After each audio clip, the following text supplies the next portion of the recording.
Isang mapagpalang umaga po sa ating lahat. Tayo'y magsisimula ng ating gawain at ipanuto natin yung isip at itutok sa kung anong maririnig natin sa salita ng Panginoon.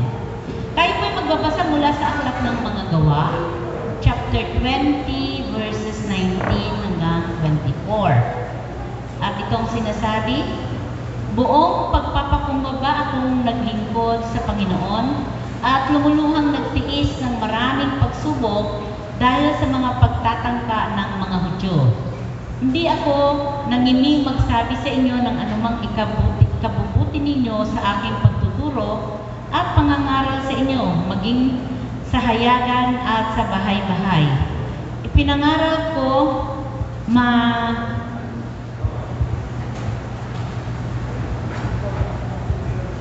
Pinangaral kong maging sa mga Hudyo at sa mga Griego na dapat nilang talikdan ang kanilang kasalanan at manumbalik sa Diyos at manalig sa ating Panginoong Jesucristo.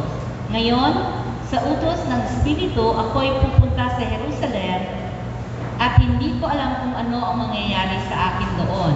Ito lamang ang aking alam. Sa bawat bayan dinalaw ko, ipinahayag sa akin ng Espiritu Santo na ang naghihintay sa akin do'y pagkabilanggo at kapaghatian. Last verse, subalit walang halaga sa akin ang buhay. Maganap ko lamang ang aking tungkulin at matapos ang gawain ibinigay sa akin ng Panginoong Hesus at ang pagpapahayag ng mabuting balita tungkol sa kagandahang loob ng Diyos. Papuri sa Panginoon. Salamat kami, Panginoon, sa araw na ito. Muli, ito inihanda mo, Panginoon, isang banal na araw upang kami patuloy muli makapaglingkod sa iyo, makapanamba sa iyo sa Espiritu at katotohanan ng Diyos. Salamat, Panginoon, sapagkat sa pagsikat ng araw hanggang sa paglubog na ito, Panginoon, dapat ka lamang lang pasalamatan sapagkat ang kagandahang loob mo ay masigit pa sa aming buhay. Salamat din sa tagumpay, O Diyos. Hallelujah. Na kami, Panginoon, ay nagkaroon muli, Panginoon ng Diyos. Hallelujah ng buhay na ito upang ipagkaloob namin sa araw na ito, isang haing buhay, Panginoon, banal, kaaya-aya sa iyong harapan ng katampatang pagsamba sa iyo, Panginoon Jesus. Salamat muli sa iyong salita na aming pong papakinggan. Hallelujah, kapasalamat kami, Panginoon, sapagkat ang pag-asa namin ay walang iba kundi ang iyong salita, Panginoon ng Diyos, na ito isang espiritu at buhay sa aming Panginoon. At atawin salita mo lamang ang mga pagpalakas ng aming pananampalataya. Salamat sa mag-aatid na iyong salita sa umagang ito. Ang kapangyarihan ng banal na Espiritu, karunungan ay galing sa iyo, Panginoon, sa iyong sisiglan na ito, Panginoon. At muli, simula sa dakong ito, ang kasaganaan ng biyaya ng kaligtasan ay sumagana nawa. Sa pangalan ni Jesus, ito po ang dalang pasalamat. Amen. Palang umaga po sa ating lahat. Amen. Purihin ang Panginoon. Tunay na ang Diyos natin ay mabuti. Amen. Praise God. Sabi nga dito sa awit 95 verse 1 and 2, tayo ay lumapit sa ating Panginoon. Siya ay awitan, ating papurihan, ang batong publihan nating kalakasan. Verse 2, tayo ay lumapit sa kanyang harapan na may pagkasalamat. Siya ay purihin ng mga awiting may tuwa at galas. Amen. Hallelujah.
We honor you, Jesus. Glorify your name. Oh, Jesus, God, for loving us for who we are. Oh,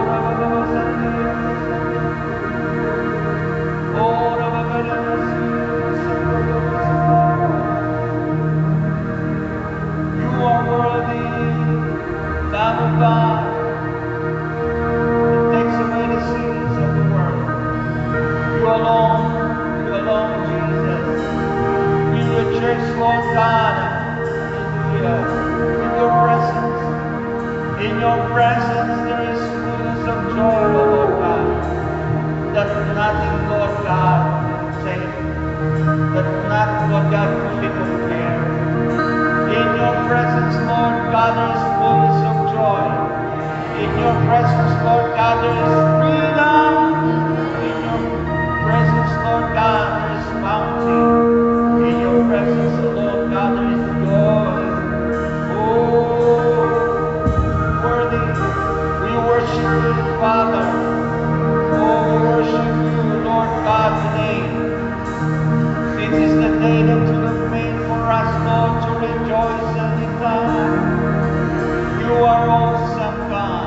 You are awesome, God. There's no one like you, Lord. You alone,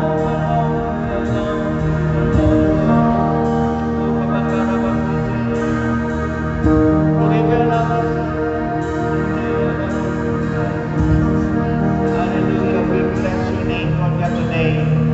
For this wonderful day that you have given us, Lord, that we are not, Lord God, in your house. But indeed, Lord God, we are in your house, Lord.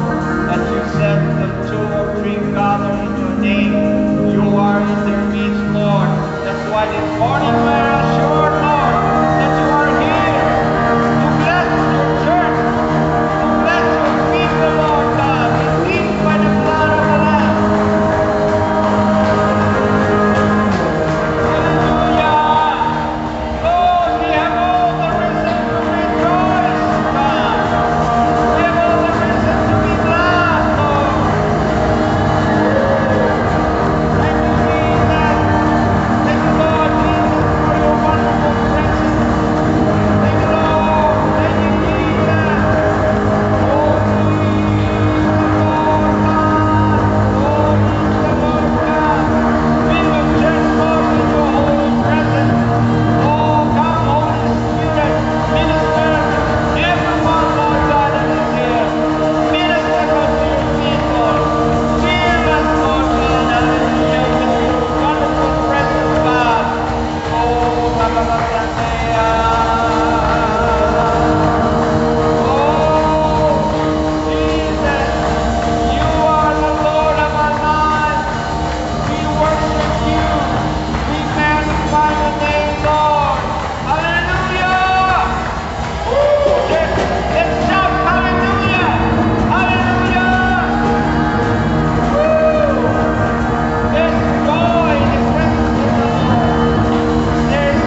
na masarap ang puri sa ating Panginoon. Amen? Sige po, isa pa po palakpak para sa ating Panginoon.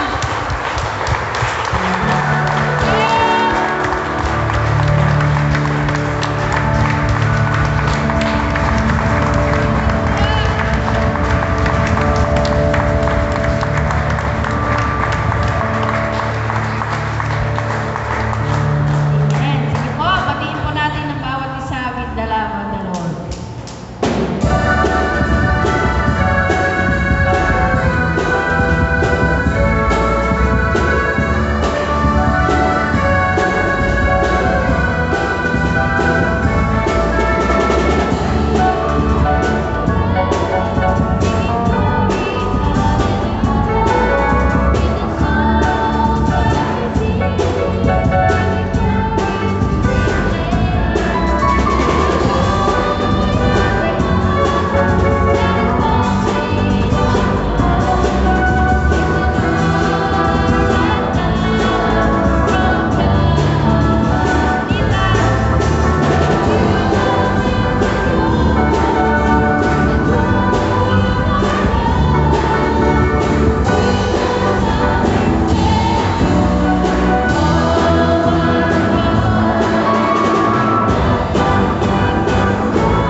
Good morning po. Salamat po sa Panginoon dahil nandito tayo sa kanyang tahanan.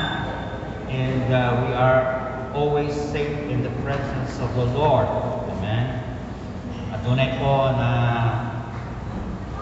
every time we gather in the name of Jesus, Jesus is in our midst. Kaya yun po isang bagay na tayo po ay nadudugod, tayo po ay nagagalak, tayo ay nagsasaya.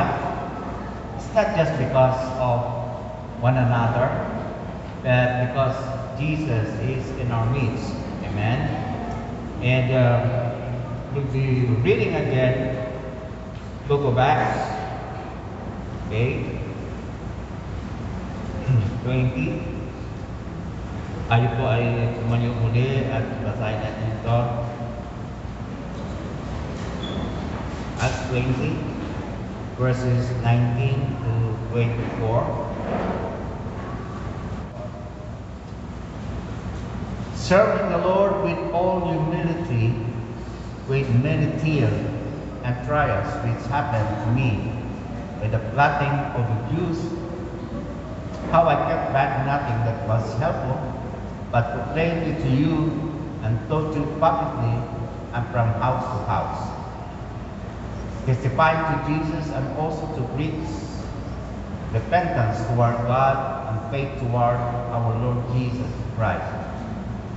And see, now I go back in the Spirit to Jerusalem, not knowing the things that will happen to me there,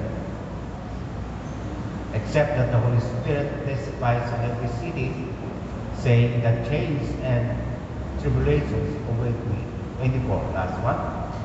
But none of these things move me, nor do I count my life dear to myself, so that I may finish my race with joy in the ministry which I received from the Lord Jesus to testify to the gospel of the grace of God. Tayo po ay manalangin.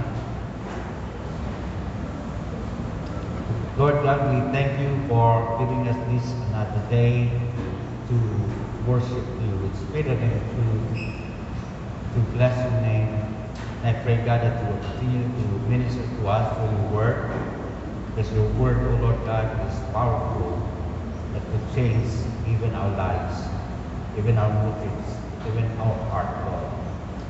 Thank you, Lord Jesus, that today we bless your name. In Jesus' name, amen. So, Alright, so ating nabasa po, si Paul ay talagang binigay niya ang lahat para sa Panginoon. Kanyang pinaglingkuran. Okay? First, this is the day that the Lord has made. Let us rejoice and be glad in it. Then verse 25, save us, we pray, O Lord. O Lord, we pray, give us success. So, yung salitang, yung inaawit natin, this is the day that the Lord has made, ay araw-araw po yun, nagawa ng Diyos. Na tayo ay magpuri sa Kanya. Hindi lamang sa araw ng Sunday, na tayo po ay narito, hindi kahit sa ating mga tahanan, tayo po ay nagpapasalamat, tayo ay nagagala. Amen? We don't frown, but we rejoice and we are glad. But in continuation, na ang ating pong topic din sa araw na ito is our vision, is our vision 2020 is still in 2024. Alam po natin, ang 2020 vision ay isang napagagandang pangitain o vision, pangitain. The definition of 2020 vision is the ability to see an object clearly from, sabi ko nga kanina, from 20 feet away, kahit na 20 feet away, maliwanag pa rin. Nakikita niya ang napaka-clear na pananaw. Others with normal vision can also see an object clearly at distance. 2020 vision refers to normal vision, not perfect vision. Kasi iba-iba naman ang mga grado natin. Thus, with normal vision and good eyesight, we can perform the task given either in secular work or in a ministry. Kailangan tama, normal ang ating ang pagtingin, no? 2020. Alright? So, first of all, si Paul po, bilang lingkod ng Panginoon, he served the Lord with great humility and with tears. So, tama po ang kanyang pasanin. Naglingkod siya sa Panginoon na mayroong pagpakumbaba. And with tears. No? Sipin mo si Paul po, na dating Saul, ay isang abogadong tao, very religious. That's why he persecuted Christians. Pinapakulong niya mga Kristiyano, mga born again, mga kakilala kay Lord, at pinapatay niya. Even Stephen, na namatay dahil po inako niya. Ganyan po kasama si Saul. But God has appointed him and called him. Tayo po, mga tao, ay ganun pang ating buhay. Hindi man tayo sabihin po natin righteous in our nature, because all of us are sinners, the Bible says. Sa Romans 3:23, for all have sinned.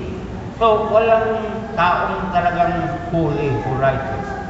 But God loved the world, that He gave His only begotten Son. Whoever believes in Him will not perish, but have everlasting life.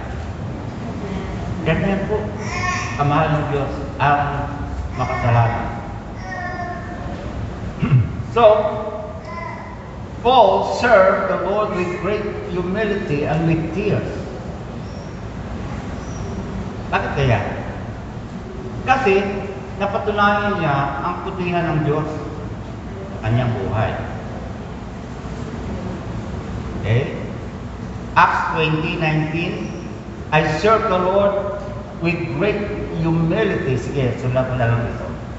and with tears and in the midst of 7 severe testing by the plots of my genius opponent. So, naglingkod siya sa Panginoon na mayroon pakumbaba and with tears. Dahil may mga opposition, alam niyo, pag na-born again tayo, at naging Christian tayo, may mga taong upo sa atin. Maybe our relatives, maybe our closest friend, or our loved ones, or even our own family. Okay? Ganun po ang nangyayari. Na hindi po basta-basta. No? So, you have to stand on the call of God. Paul was called by the Lord in the midst of severe testing by the plots of his Jewish opponents. Nagpatuloy siya paglilingkod sa Panginoon. Natutulan niya ang tunay na pagpakumbaba. Philippians chapter 2, verses 5 to 8. It says here, let this mind be in you,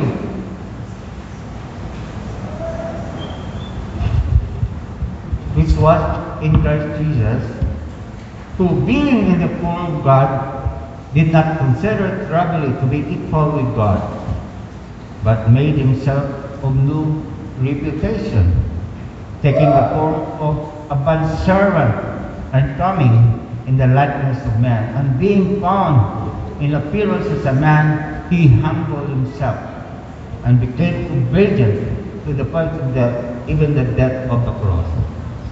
So dito tayo makita po, bakit naging humble si Paul? Because he imitated the Lord. That's why he often said, imitate me as I imitate Christ. Hindi po pwede tayo maging humble in our own way. Sabihin ko, nagkaroon tayo ng experience na masama, na walang-wala tayo, kaya mababa tayo. Pero how about the Lord will exalt you? The Lord will honor you. The Lord will supply all your needs. Ay magiging mataas ulit tayo. But Paul, in his teaching, that we have to have the mind of Christ. Okay? Let this mind be in you, which was also in Christ Jesus. Na bagamat siya ay Diyos, nagpakababa siya. Okay? He did not robbery to be equal with God, but made himself of no reputation, taking the form of a bondservant.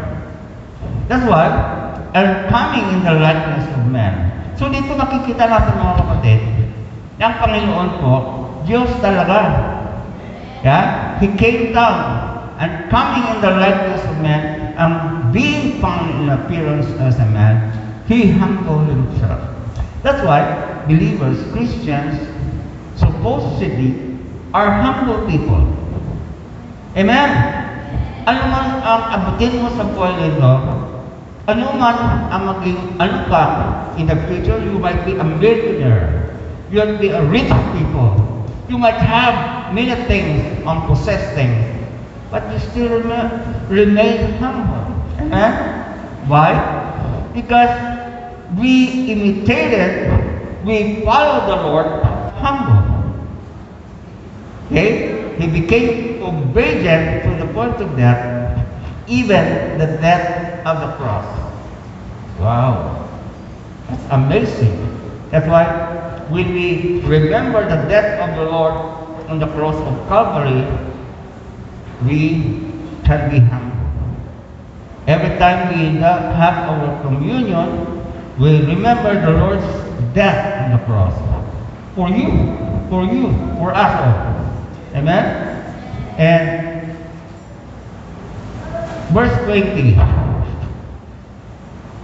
Okay? Pangalawa po, that Paul served the Lord by sharing publicly and from house to house. Paul served the Lord by sharing publicly and from house to house. Okay?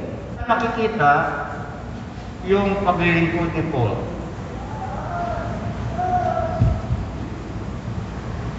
From house to house. sharing publicly and from house to house. Kaya po, Act 2020.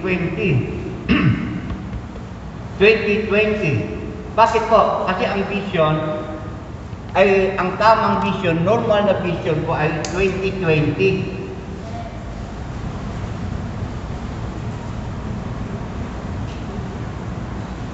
Kaya ang Act 2020 din ay dapat gawin natin at normal Christian.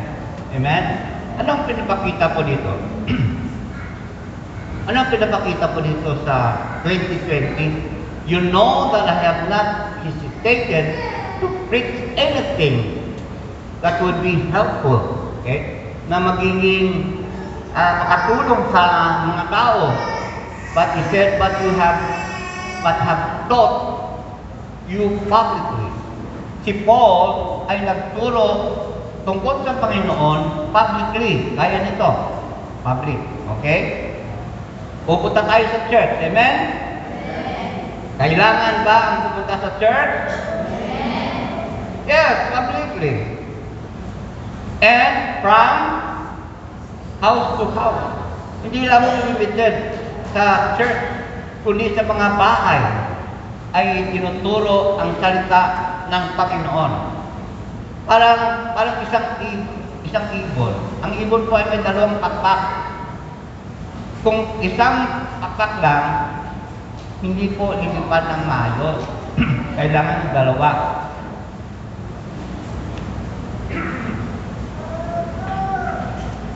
Kailangan dalawang pakpak. Kung gusto natin lumipad ng maayos ang mag-work, kailangan vision tayo 2020. Ang dalawa na yon, okay, isang kaliwa, napakpak, ng ibon, at kanan para makalipad ng maayos. Ang ministry po ng Panginoon, hindi po ng ministry ng sinumang pastor, kaya tinuturo ni Paul ang Acts 20:20. A clear vision. Okay? Kailangan mayroon tayong ministry sa church. Kailangan mayroon tayong ministry sa mga mga bahay. Okay?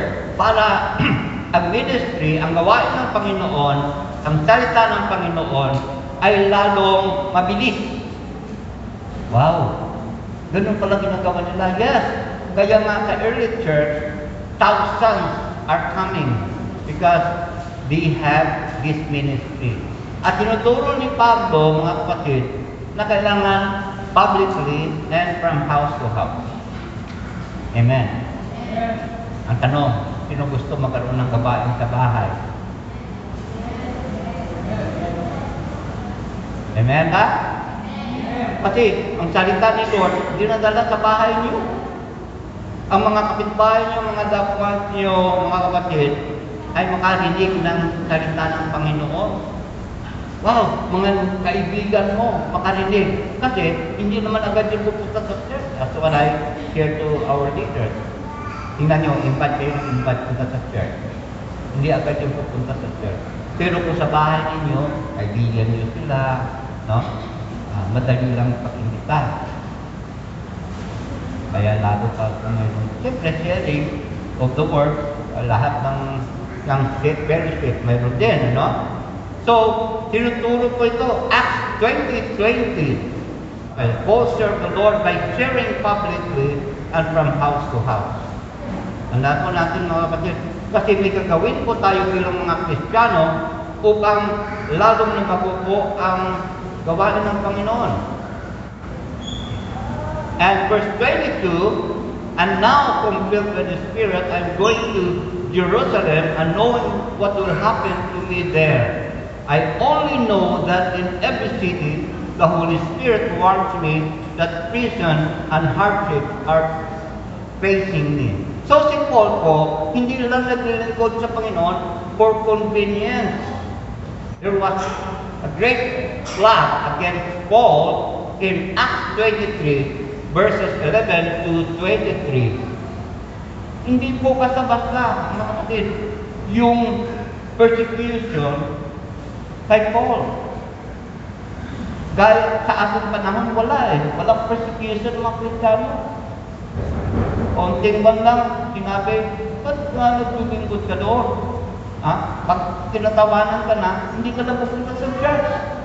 Hindi po. Si Paul, example niyo, 2 Corinthians, Acts 23 muna, plot against Paul. Gusto po papatayin si Paul ng 40 katao. Hindi makawala niya. 40 mga influensya ng tao. Dahil po, sinasabi nila na si Paul ay nanggugulo. Dinadala ng butong pagkita. At maraming naniniwala kay Jesus.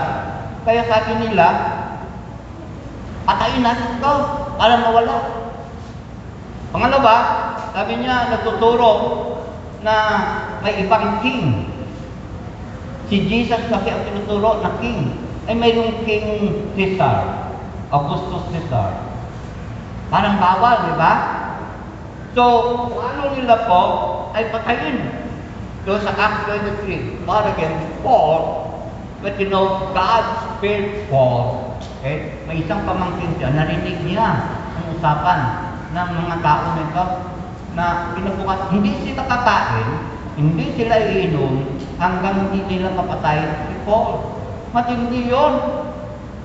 Kayo ba persecuted dahil na born again kayo?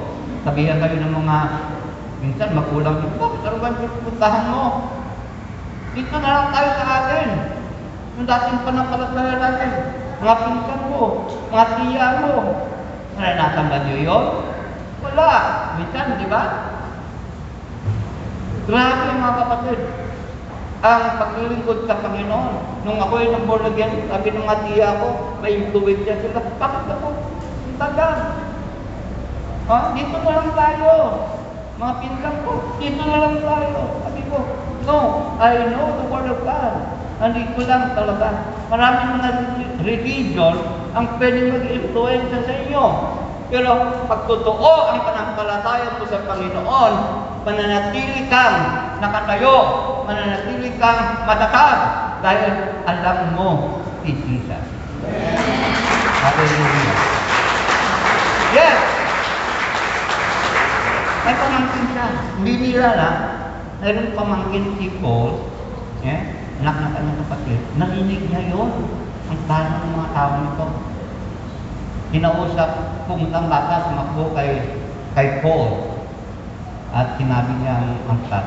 Ngayon, si Paul nagsabi sa commander, kailan dalhin itong bata kami kasi may sasabihin sa pinakamataas na commander. Dinala ng sundalo ng pabantay kay Paul at nung doon na sa commander, sinabi ng bata na papatayin si Paul pag sabihin sa inyo na magkaroon sila ng parang pagtitipon. Pero bago pang pagtitipon, ay doon pa lang sa way, papatay na nila si Paul. At hindi, no? At hindi persecution. Mga Kristiyano, at tunay na nadala ng salita ng Panginoon. Pero dahil doon, ang commander ko nagsabi, tumawag siya ng 2 centurion. Ano ibig sabihin ng centurion? 100 ang hawak niya. Ay 200 katao at 70 horsemen. Dinala para si Paul ay protektahan.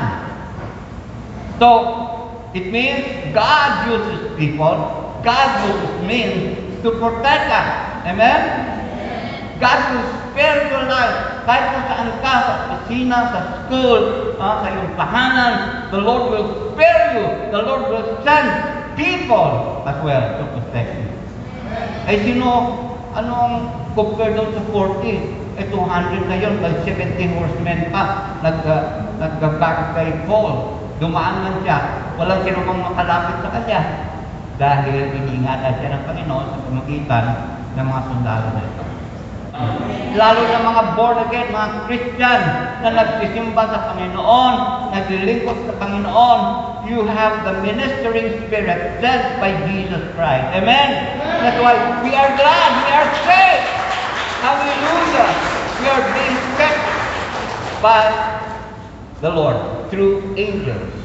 And even the Holy Spirit is protecting us. We are covered by His precious blood. We have the Word of God in our heart. We have the helmet of salvation. We have the bracelet of righteousness. We have the buckle of truth. We have the shield of faith. Sino sa inyo may panampalataya? Ang panampalataya pa ay gaya ng shield. Huwag ninyo ibaba. Kasi ang mga fiery darts ng kaaway, mga pana, ay tinitira ka sa isip, sa anuman. Mayroon kang shield of faith. Kaya may helmet of salvation. Ang utak mo, ang ulo mo, covered by the helmet of salvation. Ligtas ka. Amen ba? Pag sabihin mo, I am saved because of Jesus Christ. Sabihin, your mind do not be penetrated by anything or thoughts that are not from the Lord. So it means, brothers and sisters, hallelujah, that you are protected. Ano ka?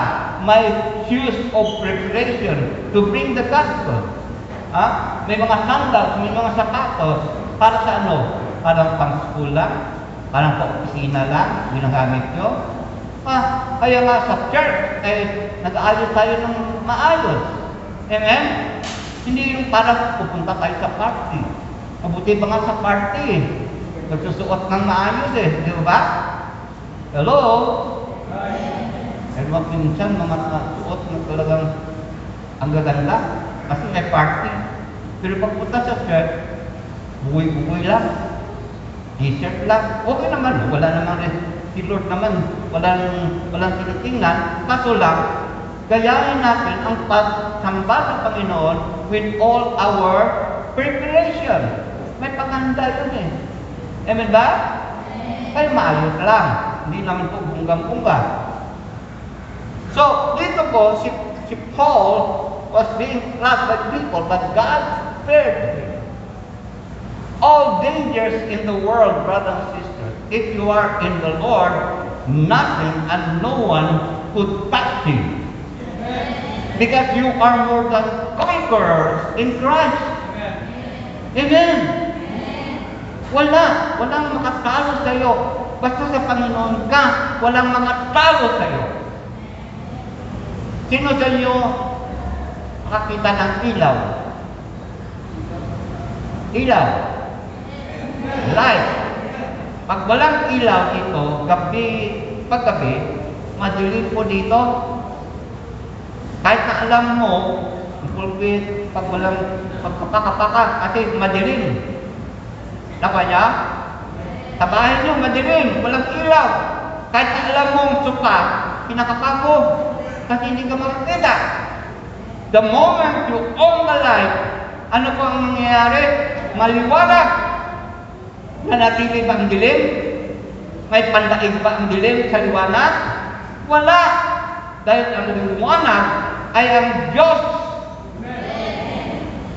1 John chapter 1 verse 5. God is light, and in Him there is no darkness at all. Mga problema nyo, mga matinding mga panganib, matinding mga suliranin, mga kapatid, pag sa Panginoon ka at may Panginoon ka, maliliwanagan ang iyong kaisipan. Dapagat ang Diyos ay liwanag. The Lord is my light and my salvation. Psalm 27, verse 1. Amen. And Jesus said in John chapter 8, verse 12, I am the light of the world. Si Jesus ang liwanag sa buhay natin. Kaya kung wala si Kristo sa buhay mo, madilim ang buhay mo. Kahit na professional ka, kahit na ano pang pera sa'yo, pag wala si Kristo sa'yo, madilim ang buhay mo. Tandaan natin po.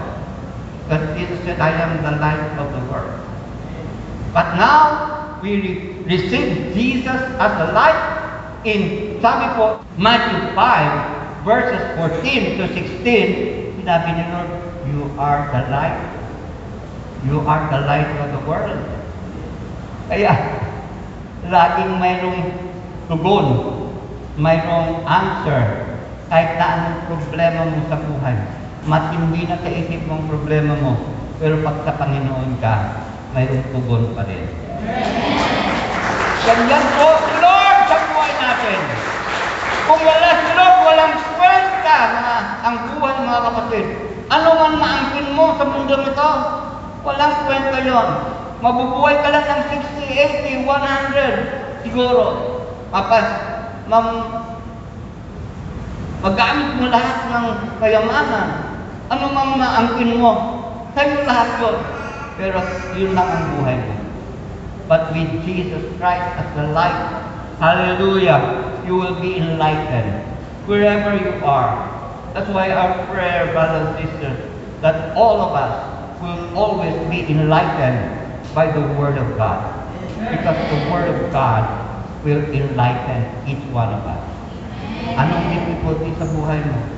Ano mang kalagayan mo, let the Word of Christ dwell in you richly. Hallelujah. So, hindi lamang po yun.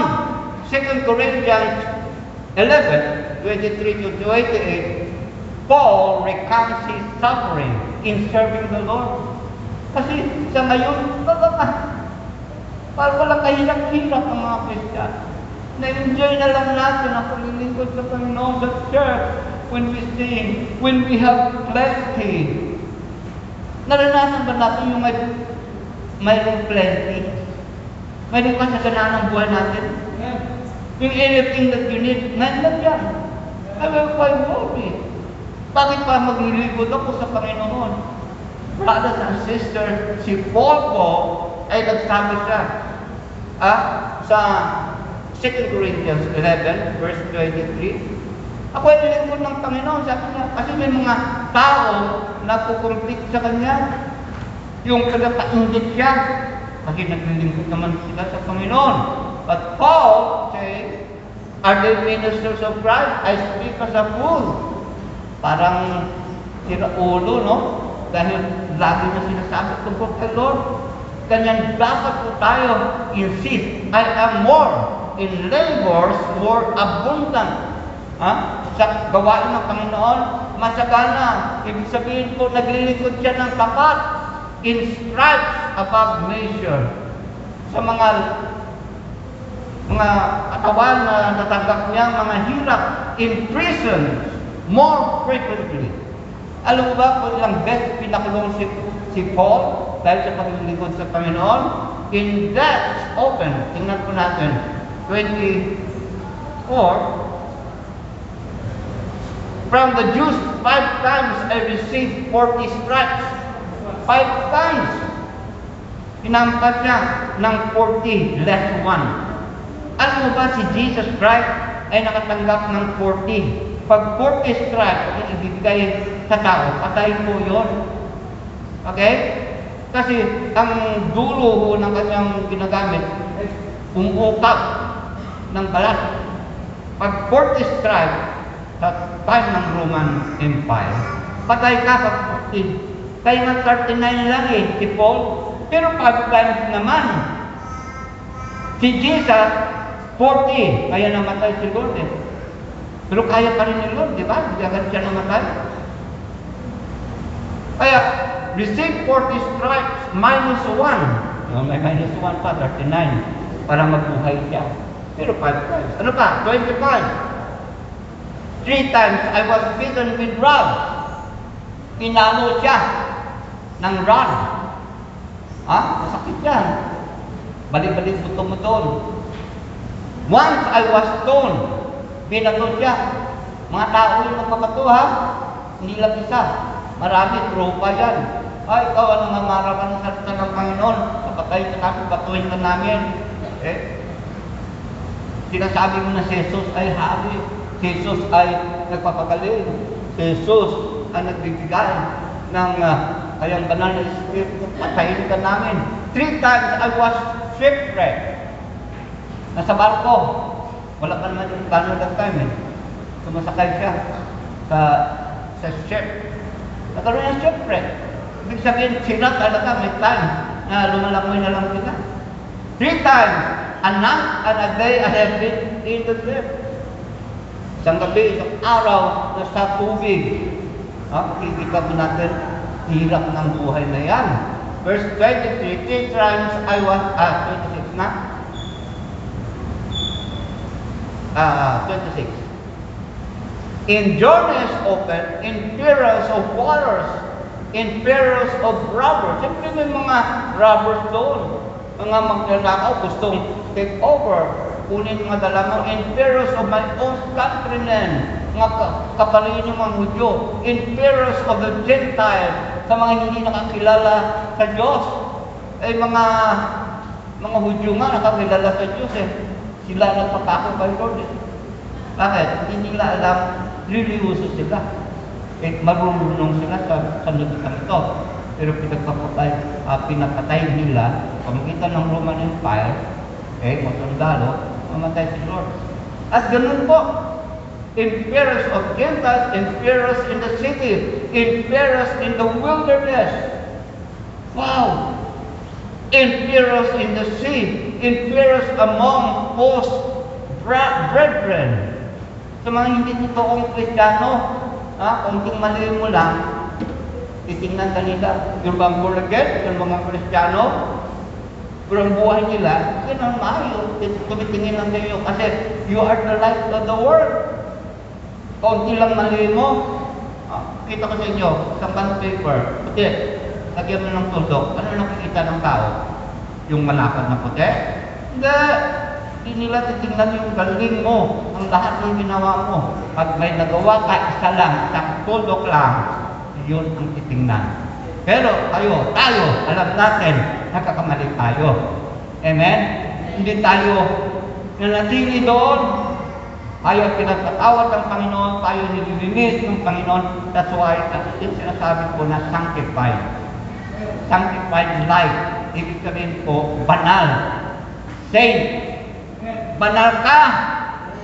Kahit na nakakamali ka, pag lumapit ka kay Jesus, banal ka.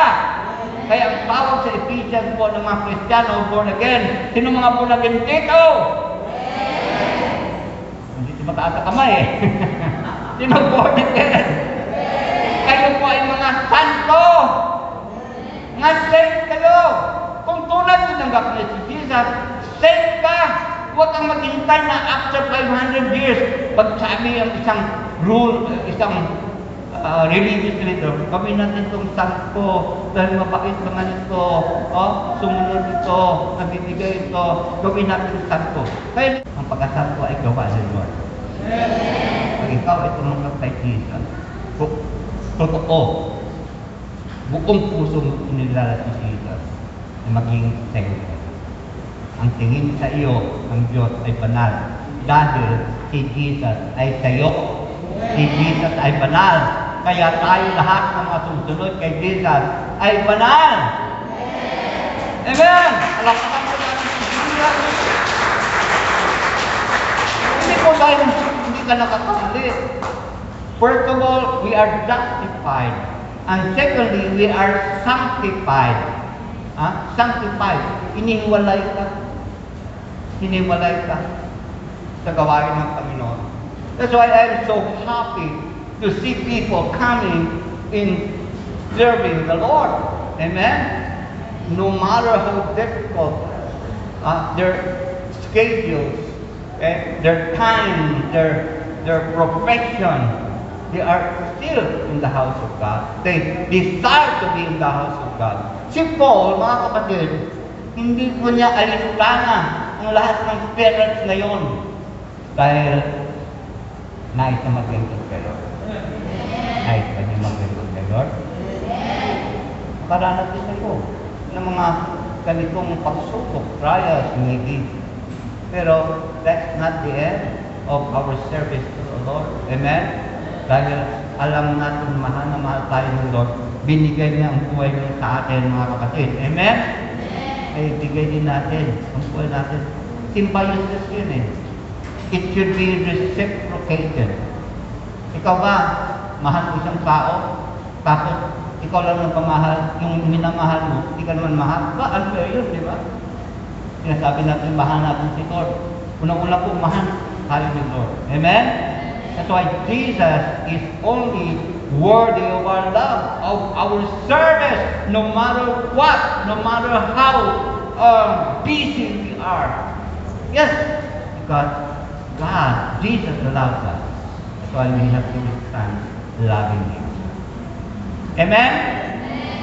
Alright, so, wala katiting ang mga nangyayari sa atin, mga persecution, wala yun kay Paul.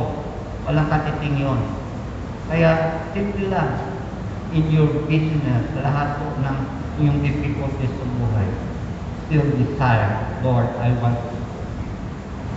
And because of your heart's desire, God will continue to bless you. Yes, blessing. Hindi problema kay Lord yan, ang blessing. Material blessing. Hindi problema kay Lord. Ginawa niya ang lahat. Why is the word?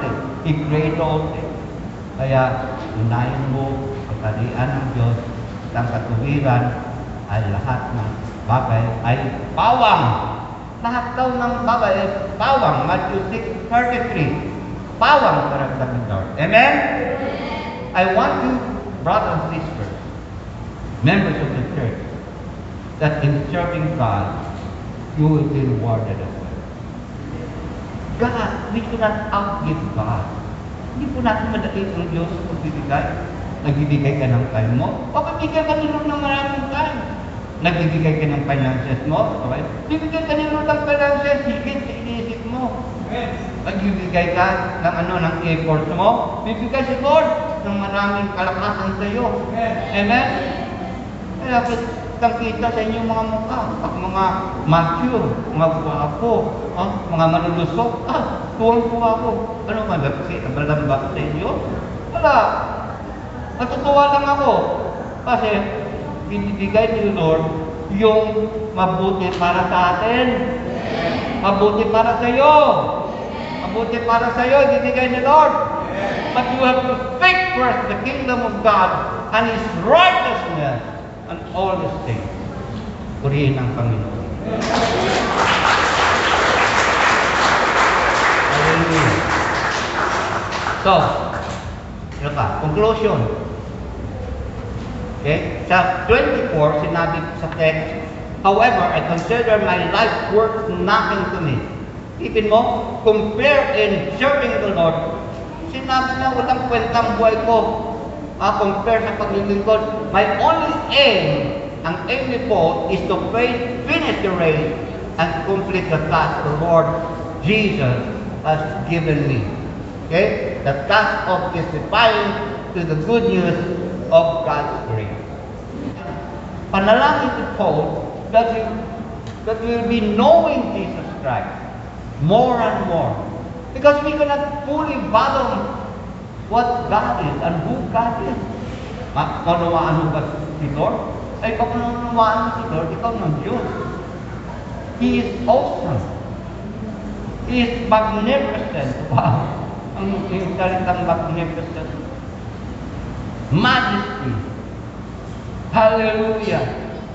We cannot fathom it with our mind, but with the help of the Holy Spirit, we will understand His purpose. Amen? You will be enjoying, you will be glad, knowing and serving Jesus no matter what. Kahit na anong klaseng trabaho, alam kong maging professional kayo, pero unahin niyo pa rin ang Panginoon. And in conclusion, brothers and sisters, to have a clear vision 2020 in 2024. Amen. And the rest. Lord, thank you for your purpose and plan for all of us. Thank you, Jesus, that you love us more than we know. Yeah, you love us, Lord God, even in our insufficiency. Lord God, with our worries, Lord, help us to understand that you know everything. You are omniscient, Lord. You know the past, the present, and the future. We just commit to you, Lord, everyone, every family that is here. Your will be done, Lord God. Hallelujah. Thank you, God, for the clear vision 2020 in the year 2024 and beyond. To you all the glory in the name of Jesus, your Son, our Lord and Savior. Everybody said, Amen. Amen. God bless.